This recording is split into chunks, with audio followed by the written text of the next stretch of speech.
Hello दोस्तों, good night ma'am and sir and to all guys. मेरा नाम तेज कुमार आत्रे है। मैं कक्षा 9वीं का स्टूडेंट और बनारी गांव का निवासी हूँ।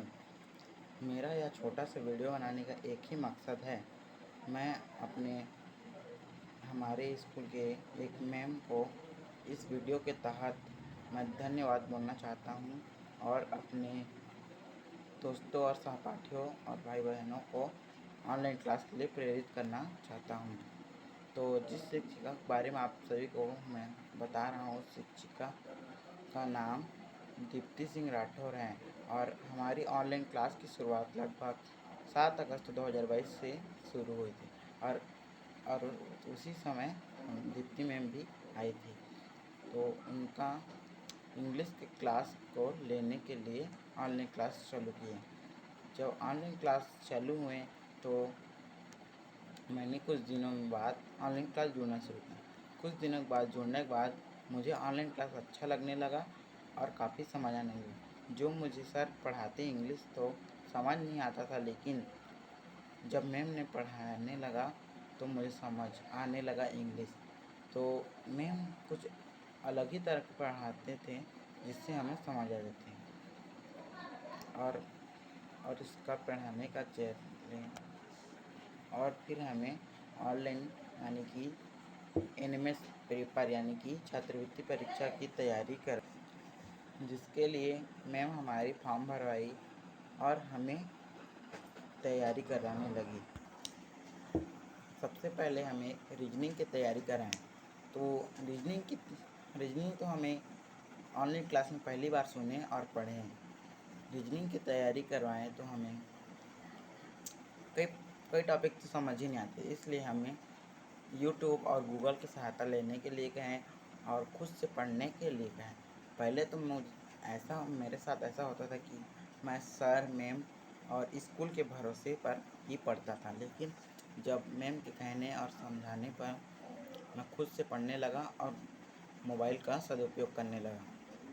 मैं यूट्यूब से नव शिक्षण चैनल और सागर कोचिंग सेंटर चैनल से पढ़ने लगा और जो कि एनिमेस और अन्य प्रतियोगिता परीक्षाओं के लिए तैयारी करवाते हैं, तो मैं उन्हीं से जुड़कर पढ़ने लगा और साथ ही साथ ऑनलाइन क्लास में जुड़ते रहा। खुद से पढ़कर भी काफ़ी तैयारी किया और मैम के साथ भी। और हमें जब इस एनिमेस की परीक्षा में सामाजिक विज्ञान को भी पढ़ाएं, तो जिसमें आपके साथ भी होता होगा।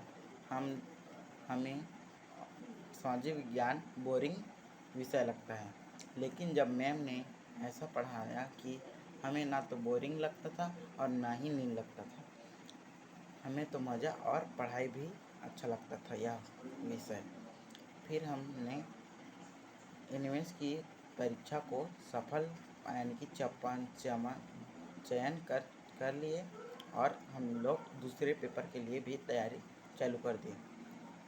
दूसरे पेपर जो कि श्रेष्ठ है, वह नेशनल लेवल पर आवासीय विद्यालय के लिए होता है, जिसकी तैयारी हम तो खुद से की, क्योंकि हम अब खुद से पढ़ना सीख चुके थे और हम मैम की भी ज़रूरत ज़्यादा नहीं थी, क्योंकि हम यूट्यूब से पढ़ने लगे। लेकिन इसकी फॉर्म मैम ने ही भरवाई और इसमें भी खुद से मेहनत से और मैम की भी मेहनत से इसमें भी सफल प्राप्त कर चुके।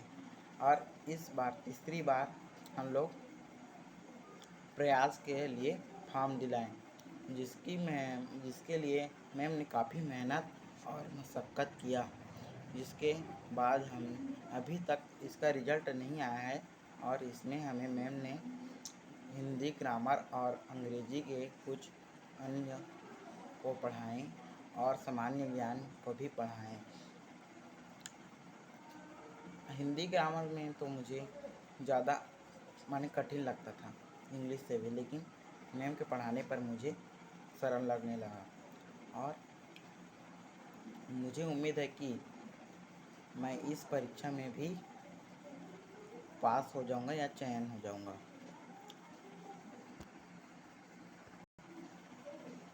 मुझे ऐसा लगता है कि मैं मुझे ऐसा लगता है कि मेरे कैरियर यानी ज़िंदगी में दीप्ति मैम के जैसा और दूसरा कोई टीचर नहीं मिला, क्योंकि मैम ने जो हमें इस सफल और इस पढ़ाई की इस हद तक पहुँचाए और इन छोटे मोटे प्रतियोगिता परीक्षाओं में जो सफल हुए हैं वह सिर्फ दीप्ति मैम के ही कारण से हैं। तो मैं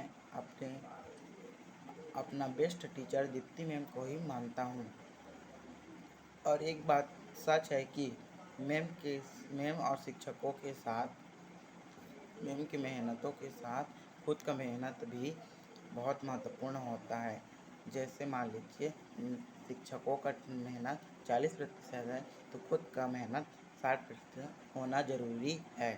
तो मैं मैम दीप्ति मैम को पुनः बधाई मैं पुनः धन्यवाद देता हूँ। तो thank you so much guys and Deepti ma'am.